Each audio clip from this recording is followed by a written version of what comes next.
Welcome to the Geostrategic Podcast. Hello, everyone, and thank you for watching or listening to The Deep Dive. What if the balance of naval power in the Persian Gulf doesn't shift because of a massive fleet battle, but because of something almost invisible? Iran's new unmanned underwater vehicles aren't about matching the U.S. Navy ship for ship. They're about changing the calculus, forcing carrier strike groups to operate under constant, layered uncertainty beneath the surface. And at a choke point that carries nearly 20% of the world's oil, even small underwater platforms could create massive strategic consequences. So the real question is this: are these drones a symbolic signal or a genuine shift in maritime deterrence? In this video, we break down the doctrine, the technology, and the escalation risk, and I want to hear your assessment. If you value deep geopolitical analysis, hit like, subscribe for more strategic breakdowns, and share this with someone tracking Gulf security. And most importantly, do you think this changes U.S. naval posture in a future conflict, or is the threat overstated? Drop your analysis in the comments. I'll be reading them. Let's begin. Okay, so we've laid out the stakes here. It's a pretty heavy concept. Yeah, it really is. We're talking about invisible threats in, one of the most volatile waterways on the planet. But before we get into the actual hardware, the tech specs of these new drones, which are fascinating, I think we need to understand the strategy.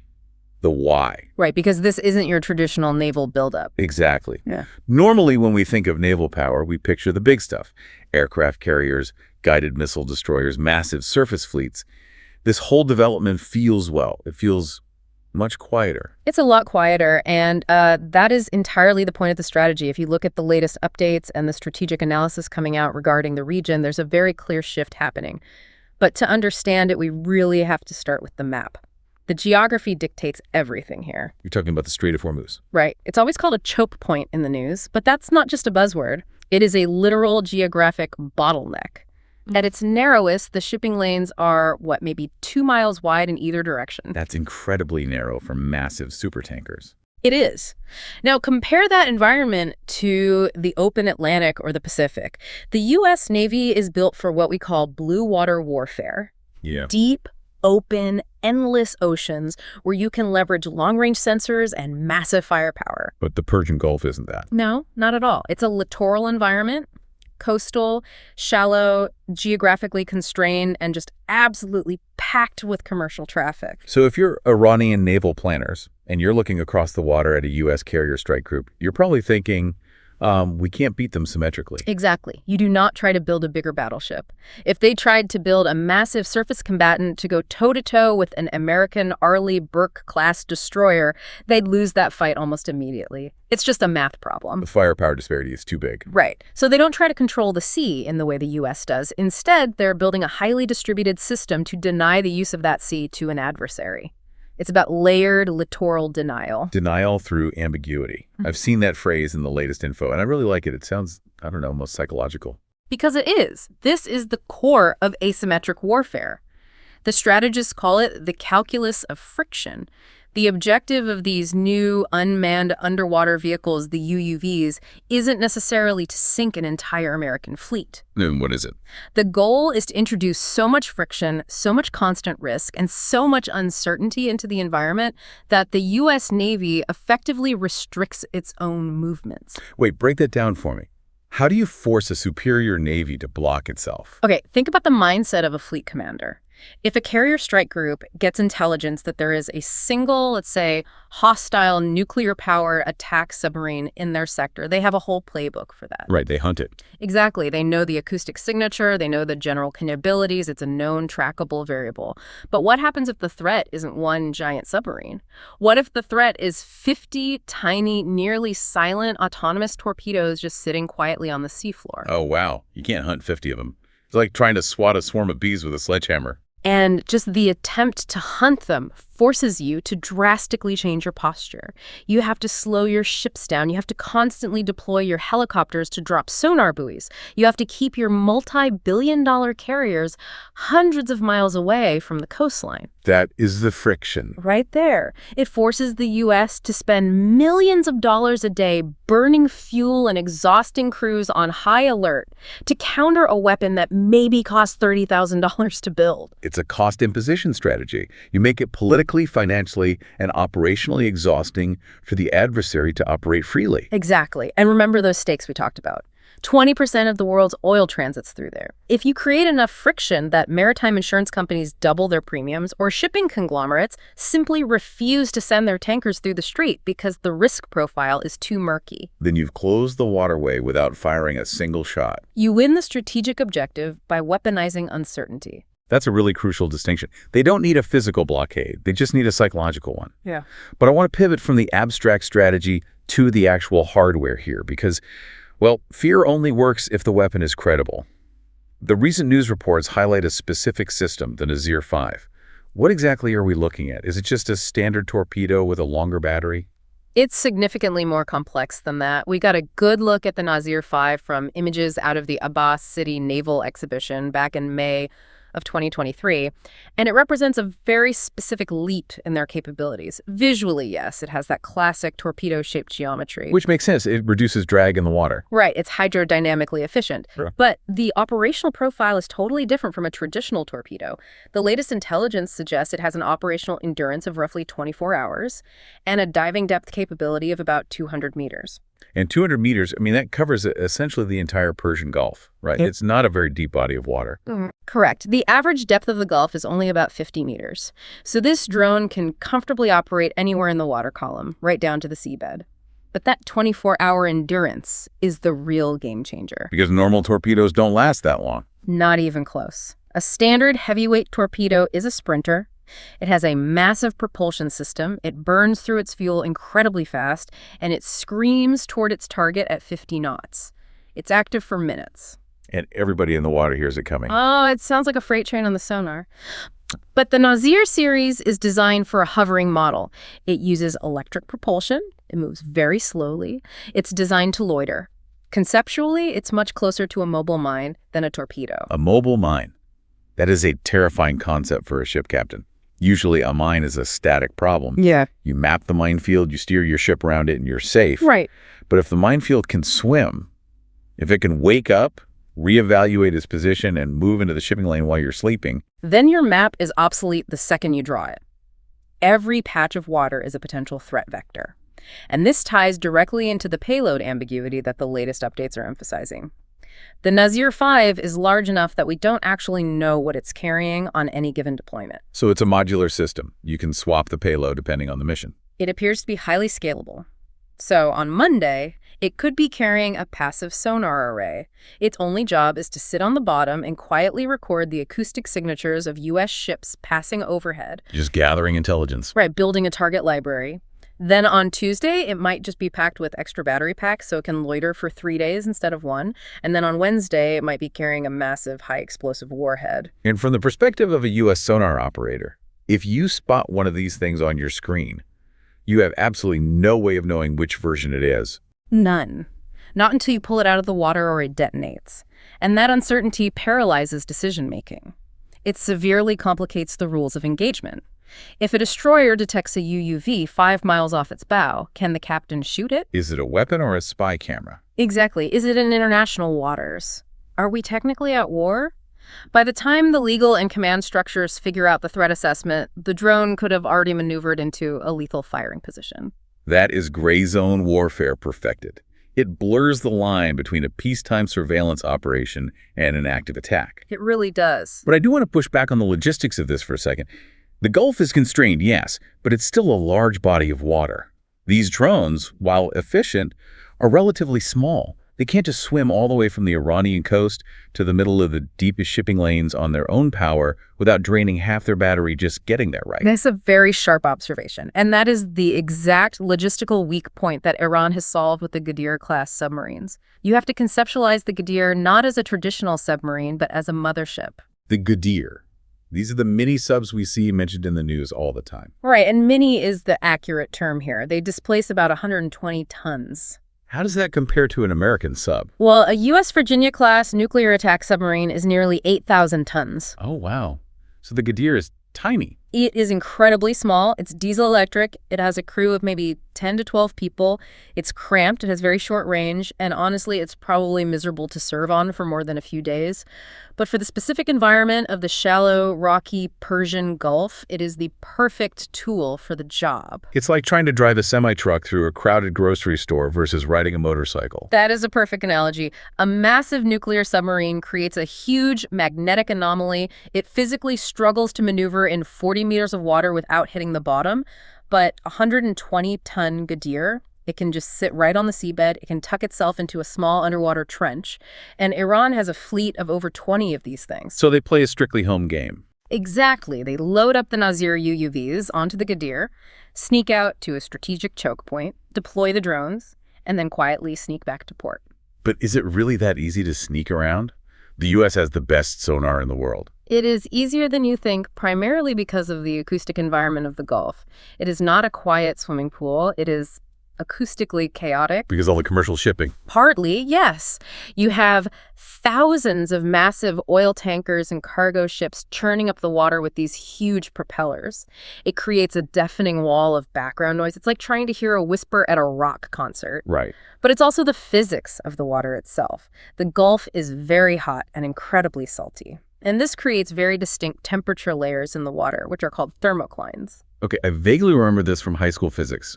Sound waves bend when they hit different mediums, right? Exactly. When a sound wave hits a sharp change in water temperature, it literally bends, it refracts. It can bounce off the surface or bounce off the bottom. So a Ghadir submarine or a hovering Nazir drone can position itself right underneath one of these thermal layers. And the U.S. sonar just bounces right off the layer above them. Yes. A surface ship could be pinging its active sonar right over the top of them and never see them on the screen because the sound wave bends away from the object.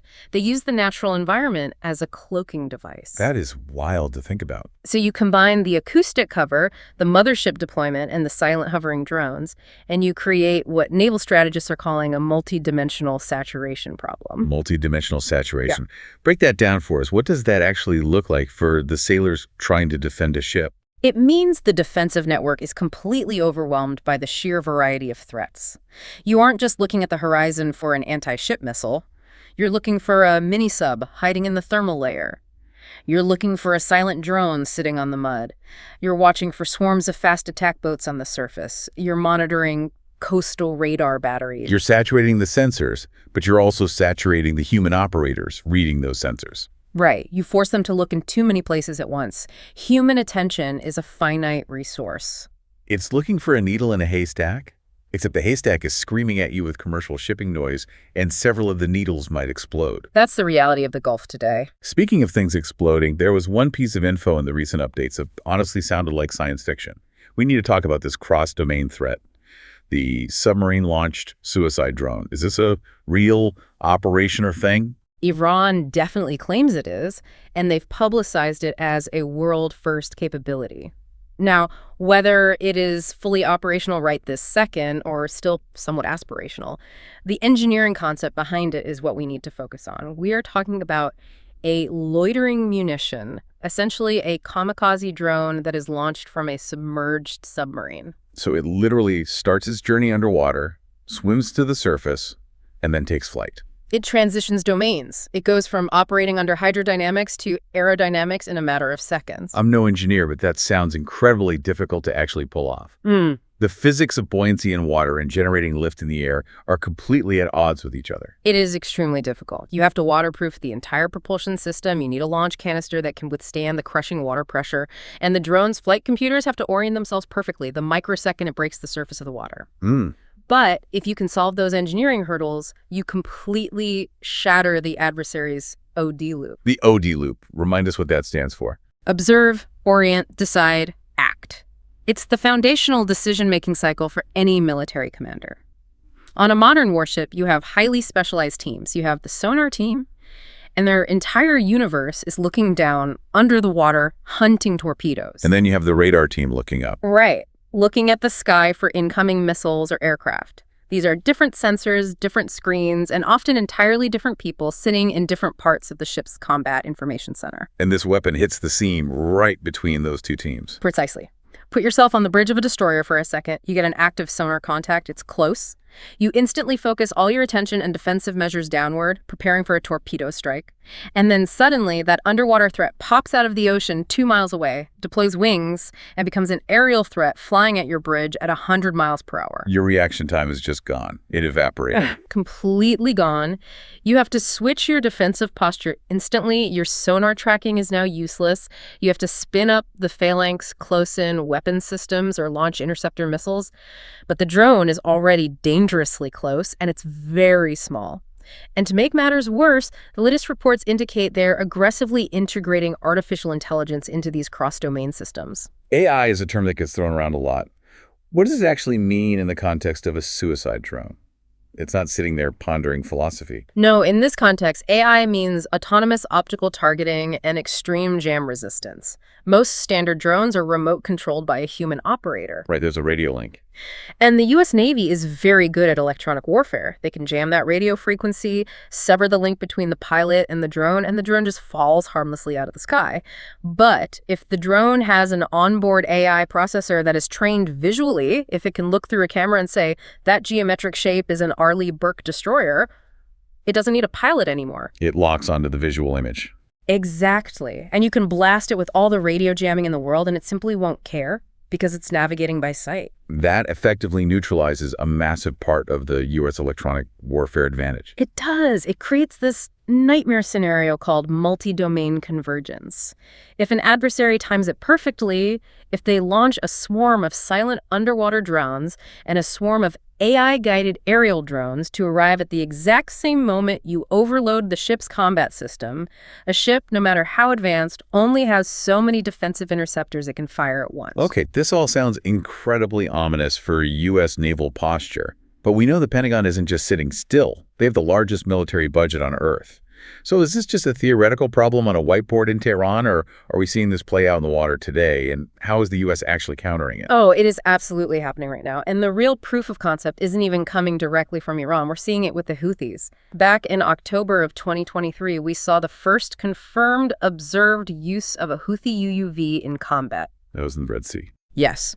The Houthis are effectively acting as a live-fire testing ground for this Iranian naval doctrine. If the Houthis can operate these UUVs, it proves the technology is robust. It means it can be crated up, shipped across the region, assembled in an active war zone, and successfully deployed by a proxy force. It's not just a delicate lab prototype anymore. It works in the real world. So what is the U.S. response? I have to imagine the answer isn't just sailing more aircraft carriers in tight circles waiting to be attacked. No, that's financially unsustainable, and frankly, it puts thousands of American sailors at unacceptable risk. The primary response we're seeing is the deployment of Task Force 59. Task Force 59. Right. It was established in 2021, operating out of Bahrain. And their entire mandate is based on a very simple realization. We cannot fight a swarm of cheap robots with expensive sailors. It's a losing equation. So the strategy is fighting robots with robots. Essentially, yes. Task Force 59 is rapidly building out a distributed sensor network. They are deploying fleets of their own unmanned surface vessels, like the Sail Drone Explorer. I've seen pictures of those. They look like high-tech surfboards with rigid sails. That's a good description. They are wind and solar-powered ocean drones. They can literally stay out at sea for months at a time without ever needing to refuel. And what do they do out there? Just patrol? They watch, they listen, and they network. They are packed with cameras, radar, and acoustic sensors, and they feed all that raw data back to a centralized AI processing hub. The vision is to have hundreds of these persistent eyes on the water, creating a massive digital mesh over the entire Gulf. So if a Ghadir mini-sub surfaces in the middle of the night to charge its diesel batteries, a sail drone detects it, the AI flags the anomaly, and then the Navy vectors in a destroyer or a P-8 Poseidon patrol aircraft. Okay, that makes a lot of sense. It's essentially putting a persistent, low-cost burglar alarm across the entire ocean, rather than burning premium jet fuel to fly patrols over empty water. Exactly, but it's not a perfect solution. We've already seen incidents where Iranian forces have physically attempted to capture these U.S. sail drones. They've sailed out and literally tried to tow them away. So it's turning into this bizarre robot versus robot tug-of-war out there. It really is. It's a new frontier of gray zone conflict. Even with all this, the official line from the U.S. Navy always projects total confidence. Sure, they have to. Admiral Brad Cooper, who is central to a lot of this unmanned integration, has stated clearly that United States naval forces remain vigilant and will continue to fly, sail, and operate wherever international law permits. It's the necessary standard statement of resolve. But the reality on the water is that constant vigilance is exhausting. And more importantly, it's expensive. Which brings us right back to the calculus of friction we talked about at the beginning. Right. And the pressure is only going to increase. The latest intelligence indicates Iran is already moving toward the next phase, XL UUVs. Extra-large, unmanned underwater vehicles. Yes. They are looking to scale this threat up. If they can manufacture larger, autonomous submarines that can lay minefields hundreds of miles from their own coast, or carry heavy anti-ship cruise missiles, then the U.S. Navy's requirement for vigilance suddenly has to expand to cover the entire Indian Ocean, not just the Strait of Hormuz. The sheer cost of maintaining a defense against that kind of distributed threat just keeps climbing. It's a daunting picture. So to bring this all together for the listener, we started this deep dive by asking a fundamental question. Are these new UUVs just a symbolic signal, or do they represent a genuine shift in maritime deterrence? Based on everything we've broken down today, it sounds like the answer is definitively the latter. It is a profound structural shift in the nature of naval warfare in the region. We are witnessing the end of the era of absolute firepower, where the side with the biggest guns automatically controls the sea, and we're entering the era of resilience and ambiguity. Ambiguity is the new weapon of choice. Without a doubt. Planners in Tehran are betting heavily on the idea that they don't actually need to sink an American aircraft carrier to achieve their strategic goals. They just need to make the operational environment so opaque, so filled with silent, hovering, cross-domain threats that the U.S. Navy generates its own friction and hesitates. They are finding a way to hold global energy markets at risk, not with a massive visible blockade, but with the omnipresent threat of an invisible one. And that threat is underwater, it's unmanned, and it's becoming increasingly autonomous. It's a sobering reality check. Yeah. The definition of sea control just isn't what it used to be. No, it's changing faster than traditional navies can adapt. We're going to leave it there for today. Thank you so much for listening to or watching this deep dive. If this analysis gave you a new perspective on what's happening beneath the surface of the Gulf, please check out our other deep dives where we break down complex strategic shifts just like this one. We'll see you next time.